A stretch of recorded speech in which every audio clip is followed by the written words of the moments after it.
सुप्रभात प्यारे बच्चों, मैं आपका हिंदी अध्यापक विनीत पांडे आज आप सभी के लिए भवानी प्रसाद मिश्र की एक कविता घर की याद लेकर उपस्थित हूँ। बच्चों, ये उस समय की बात है जब अंग्रेज़ों के विरुद्ध क्रियाकलाप करने से, कार्य करने से भवानी प्रसाद मिश्र को कैद कर लिया गया, जेल में बंद कर दिया गया। उस समय उनकी उम्र ज़्यादा नहीं थी, वो एक नवयुवक थे। उनका भरा पूरा परिवार था, माता पिता थे, भाई बहन थे।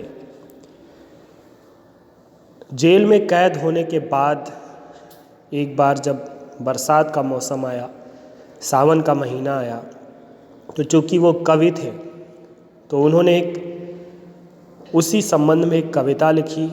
सावन को याद करते हुए सावन से कहते हैं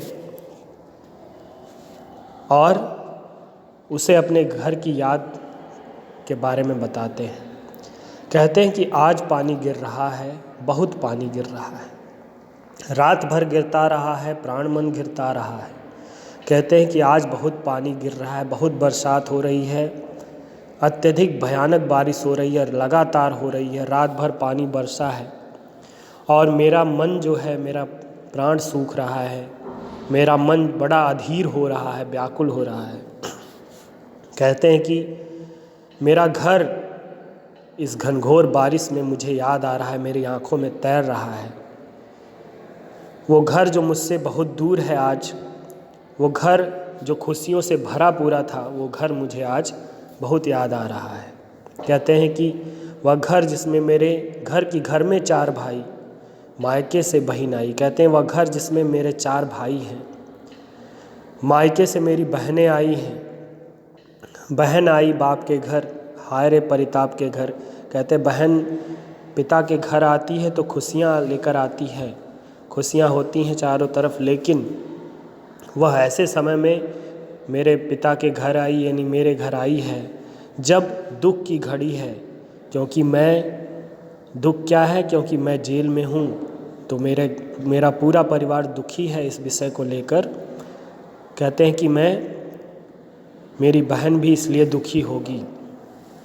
कह रहे हैं घर में सब जुड़े हैं, सब की इतने कब जुड़े हैं। कहते हैं वह घर जिसमें आज सभी लोग इकट्ठा होंगे, सब इतने कब जुड़े हैं, यानी सभी लोग इस तरह कब मिलते हैं। ये अवसर है, लेकिन ये अवसर कैसा है, दुखद है, जब मैं कैद हूँ। 4 भाई 4 बहनें, भुजा भाई प्यार बहनें। कहते हैं मेरे 4 भाई, मेरी 4 बहनें हैं, मेरे 4 भाई मेरी ताकत हैं, मेरी भुजाओं के बल के समान है, और मेरी 4 बहनें जो मुझे बहुत स्नेह करती हैं, बहुत प्यार करती हैं। और माँ बिन पढ़ी मेरी, दुख में वह गढ़ी मेरी। कहते हैं और मेरी माँ अनपढ़ है, वो पढ़ी लिखी नहीं है, लेकिन उसके चेहरे से, उसके बनावट से दुख ही दुख प्रकट होता है। उसकी गोद में सिर रखकर मैं अपने सारे दुख भूल जाता हूँ। माँ की जिसकी गोद में सिर रख लिया तो दुख नहीं फिर। कहते वो ऐसी माँ है कि जिसकी गोद में एक बार मैंने अगर अपना सिर रख लिया तो मैं सारा दुख भूल जाता हूँ। कहते हैं माँ की जिसकी स्नेह धारा का यहाँ तक भी पसारा। कहते कि वह माँ जिसके स्नेह की धारा यहाँ तक इस जेल, इस कैद खाने तक फैली हुई है। कहते उसे लिखना नहीं आता जो कि उसका पत्र पाता। कहते उस माँ को तो पढ़ना लिखना भी नहीं आता, नहीं तो वो मुझे रोज़ पत्र लिखती और मैं उसका पत्र रोज़ पढ़ता। पिताजी जिनको बुढ़ापा एक क्षण भी नहीं व्यापा। कहते मेरे पिताजी ऐसे हैं जो बुढ़ापे में तो हैं, लेकिन उन्हें एक क्षण भी नहीं लगता कि वो बूढ़े हैं। जो अभी भी दौड़ जाएं, जो अभी भी खिलखिलाएं। कहते हैं जो अभी भी एक नवयुवक की तरह दौड़ सकते हैं, खुशियां मना सकते हैं, हंस सकते हैं। जो मौत के आगे न हिचके, अगर मौत भी आ जाए तो वो डरते नहीं हैं उससे। शेर के आगे न बिचके, ना ही शेर के आने से, अगर शेर भी सामने आ जाए तो वो हट नहीं सकते रास्ते से। बोल में बादल गरजता, उनकी आवाज़ बहुत ही बादल के समान, उनकी आवाज़ में गर्जना है, बादल के समान तेज बोलते हैं। काम में झंझा लरजता कहते हैं, और काम करने में इतने स्फूर्तिवान है, इतनी तेज गति से काम करते हैं कि तूफ़ान की गति भी उससे लज्जित हो जाए, वो इतना तेज स्फूर्ति से काम करते हैं। आगे देखिए, आज गीता पाठ करके वो पिताजी जब आज सुबह अपनी दिनचर्या गीता पाठ से शुरू किए होंगे, दंड 260 करके और 260 बार उठक बैठक करके, यानी कसरत करके, खूब मुकद्दर हिला लेकर, मूठ उनकी मिला लेकर और मुकद्दर को हिला हिलाकर उसकी मूठ को मिलाकर, यानी कसरत करके जब कि नीचे आए होंगे, जब वो नीचे आए होंगे नैन जल से छाए होंगे, तो उनकी आंखों में आंसू आ गए होंगे। मुझे याद करके उनकी आंखों में पानी भर गया होगा, आंसू आ गया होगा। हाय पानी गिर रहा है, घर नज़र में तिर रहा है। कहते हैं वो सब इस घनघोर बारिश में वो सब मुझे याद आ रहा है, मेरा घर मुझे याद आ रहा है, मेरी आंखों में मेरा घर तैर रहा है। कहते हैं 4 भाई 4 बहनें, भुजा भाई प्यार बहनें। फिर से लाइनें दोहराते कि मेरे 4 भाई, मेरी 4 बहनें, मेरे भाई मेरी बाहों, मेरे बल के समान, और मेरी बहनें जो मुझे बहुत प्रेम करती हैं, वे खेलते या खड़े होंगे। पिताजी ने देखा होगा वे खेल रहे हैं या तो खड़े होंगे, नज़र उनको पड़े होंगे। पिताजी को जब वो खेलते या खड़े नज़र आए होंगे तो रो पड़े होंगे बराबर। पिताजी जिनको बुढ़ापा एक क्षण भी नहीं व्यापा, ऐसे पिताजी जिनको बुढ़ापा कभी नहीं नज़र आया, जो कभी भी ऐसा नहीं लगा कि बूढ़े हो गए हैं, ऐसे पिताजी रो पड़े होंगे बराबर। 5वें का नाम लेकर, वो मुझ 5वें यानी मुझ भवानी प्रसाद का नाम लेकर फपक कर रो पड़े होंगे। 5वां मैं हूँ अभागा, कभी कहता है कि मैं वही 5वां हूँ, भवानी जिसे सोने पर सुहागा पिताजी कहते रहे हैं, प्यार में बहते रहे हैं। कहते हैं मैं 5वां अभागा उनका पुत्र, वही अभागा उनका पुत्र हूँ जिसे पिताजी अभागा नहीं सोने पर सुहागा कहा करते थे, यानी श्रेष्ठ अपने सभी बेटों में सबसे अच्छा मानते थे। वे पिताजी आज कहते होंगे कि मेरा प्यारा बेटा आज हमें छोड़कर कैद हो गया है, बंदी बना लिया गया है। आज उनके स्वर्ण बेटे लगे होंगे उन्हें हेटे, उनके आज सभी 4 बेटे भी मेरे न होने पर, मेरी अनुपस्थिति में उन्हें हेटे यानी बेकार लगे होंगे, क्योंकि मैं उन पर सुहागा बधा बैठा हूँ अभागा, क्योंकि मैं उनमें जो सबसे अच्छा था पिताजी के लिए, आज मैं बंदी हूँ, कैदी हूँ, अभागा हूँ, दुर्भाग्यशाली हूँ। फिर आगे कहता है कवि, और माँ ने कहा होगा दुख कितना बहा होगा, आँख में किस लिए पानी, वहाँ अच्छा है भवानी। माँ ने पिता को शांत करते हुए, सांत्वना देते हुए कहा होगा कि अरे आप रोते क्यों हैं, भवानी तो वहाँ बहुत अच्छी तरह से होगा। वह तुम्हारा मन समझकर और अपनापन समझकर, वह तो तुम्हारे मन की इच्छा पूरी करने और अपना कर्तव्य समझकर तुम्हारी ही लीक पर, यह तुम्हारी लीक ही है, गया है सो ठीक ही है। कहते हैं कि वह गया है, वह देश की रक्षा के लिए, आज़ादी, देश को आज़ाद करवाने के लिए तुम्हारे ही मन को समझकर तुम्हारी ही लीक पर, तुम्हारी ही राह पर चल पड़ा है। कहते हैं कि पाँव जो पीछे हटाता कोख को मेरी लजाता, अगर वो इस राह से अपने पाँव को हटाता, यानी आज़ादी के इस जंग में अपने पाँव पीछे खींचता, तो वो मेरी कोख को लज्जित करता कि मैं उसकी माँ हूँ, ये कहते हुए मुझे लाज आती। इस तरह हो न कच्चे रो पड़ेंगे सारे बच्चे।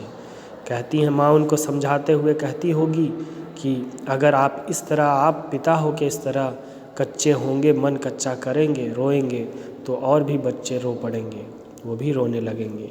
पिताजी ने कहा होगा हाय कितना सहा होगा, कहाँ मैं रोता कहाँ हूँ, धीर मैं खोता कहाँ हूँ। कहते हैं कि पिताजी ने फिर अपना धैर्य धारण करते हुए माँ से कहा होगा कि कहाँ मैं रोता कहाँ हूँ, मैं कहाँ रो रहा हूँ, मैं तो धैर्य धारण किया हूँ, धैर्य कहाँ खोता हूँ। हे सजीले हरे सावन, हे कि मेरे पुण्य पावन। कवि कहता है कि हे सजीले सावन, हे मेरे पुण्य के प्रताप से पावन सावन, हे मेरे पुण्य के कारण मिले हुए मेरे पावन सावन, तुम बरस लो वे न बरसे, पाँचवें को वे न तरसे। तुम बरसो चाहे जितना बरसो, लेकिन वे न बरसे, वे न रोएं, वे न दुखी हों, मेरे माता पिता मेरे भाई बहन न दुखी हों, और वे मुझ पाँचवें भवानी प्रसाद के लिए कभी तरसे न, कभी पछताए। फिर आगे कभी कहता है, मैं मज़े में हूँ सही है, घर नहीं हूँ बस यही है। कहते हैं मैं यहाँ बहुत मज़े में हूँ, अच्छा हूँ, घर बस क्या हूँ, घर पे नहीं हूँ, बस यही कमी है कि मैं घर पे नहीं हूँ, घर से दूर हूँ। कहते हैं किंतु यह बस बड़ा बस है, इसी बस से सब बेबस है विरस है। कहते हैं क्योंकि यही बंधन बहुत बड़ा बंधन है। कहते हैं लेकिन ये बंधन जो है, ये कैद जो है बहुत बड़ी बात है, इसी बस से सब विरस है, और इसी कारण मेरा जीवन निरस हो गया है। कहते हैं किंतु उनसे यह न कहना, लेकिन उनसे ये सब बातें मत कहना। सावन से कहते हैं कि तुम जाके कहो, कहते हैं किंतु उनसे यह न कहना, उन्हें देते धीर रहना, उन्हें धैर्य धारण कराते रहना, उनसे ये सब बातें मत करना। उन्हें कहना लिख रहा हूँ, उन्हें कहना पढ़ रहा हूँ, उन्हें कहना कि मैं पढ़ लिख रहा हूँ, कविताएं लिख रहा हूँ, और अपनी पढ़ाई अपना अध्ययन भी साथ साथ कर रहा हूँ। काम करता हूँ कि कहना, नाम करता हूँ कि कहना, उनसे कहना कि मैं काम कर रहा हूँ, अपना रोज़ का काम कर रहा हूँ, और साथ ही उनका नाम भी रोशन कर रहा हूँ। चाहते हैं लोग कहना, मत करो कुछ शोक कहना। कहते हैं लोग जो कुछ भी कहें, लोग कितना भी आलोचना करें मेरी उनके सामने, लेकिन उनसे कहना कि वो मेरे लिए दुख नहीं करेंगे, मेरे लिए परेशान नहीं होंगे। कहते हैं और कहना मस्त हूँ मैं, काटने में व्यस्त हूँ मैं, उनसे कहना कि मैं बहुत खुश हूँ, मस्त हूँ, और चरखा काट रहा हूँ, गांधी जी के मार्ग पर चल रहा हूँ, वजन 70 सेर मेरा और भोजन ढेर मेरा। उनसे कहना कि मैं इतना भोजन करता हूँ कि मेरा वजन बढ़ गया है, 70 सेर हो जाना मतलब मेरा वजन ही बढ़ गया है। कूदता हूँ खेलता हूँ दुख डट कर ठेलता हूँ, उनसे कहना कि मैं खेलता कूदता हूँ वहाँ पे, और डट कर दुख का सामना करता हूँ, दुख को दूर ढकेल देता हूँ। और कहना मस्त हूँ मैं, यौन कहना अस्त हूँ मैं, उनसे कहना कि मैं यहाँ बहुत खुश हूँ, यौन कहना अस्त हूँ मैं, उनसे ये मत कह देना कि मैं अस्त हो रहा हूँ, मैं समाप्त होने वाला हूँ, मैं बुझ रहा हूँ। हाय रे ऐसा न कहना है कि जो वैसा न कहना। कभी कहता है कि उनसे जैसा ये मेरी जैसी स्थिति यहाँ पे है, ऐसा कुछ उनसे मत बताना। कह न देना जागता हूँ, आदमी से भागता हूँ, उनसे ये मत कहना कि मैं यहाँ अकेला रहता हूँ, दिन रात मैं जागता रहता हूँ, मैं आदमी से दूर भागता हूँ, यानी आदमियों के निकट नहीं, मुझे दूर रखा गया है सभी से। कह न देना मौन हूँ मैं, खुद न समझूँ कौन हूँ मैं। कहना उनसे ये मत बताना कि मैं मौन रहता हूँ, मैं अपने आप मुझे खुद ही ज्ञान नहीं है मैं कौन हूँ, ये सब उनसे मत कहना। देखना कुछ बक न देना, उन्हें कोई शक न देना। कहते हैं कि देखना उनको शक न हो जाए, अगर तुम उनसे कुछ ऐसा कह दोगे तो उन्हें शक हो जाएगा, और वे सारी बातें सारा भेद जान जाएंगे, इसलिए देखना कुछ बक न देना।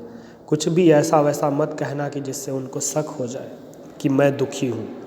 हे सजीले हरे सावन, हे कि मेरे पुण्य पावन, तुम बरस लो वे न बरसे, पाँचवें को वे न तरसे। कभी कहता है कि हे मेरे पुण्य से उदित हुए मेरे पावन सजीले सावन, तुम जाकर उन्हें कहना, उन्हें सांत्वना देना, जिससे वे न बरसें, वे दुखी ना हो। तुम चाहे जितना बरस लो, लेकिन उनकी आँखों से आंसू ना बहें, और मुझ पाँचवें भवानी प्रसाद मिश्र के लिए वे कभी तरसे न। ऐसा संदेश कवि अपने माता पिता के लिए सावन के माध्यम से देता है। तो बच्चों, आप भी भवानी प्रसाद मिश्र के इस संदेश को पढ़िए, घर की याद को पढ़िए। Thank you. Have a nice day.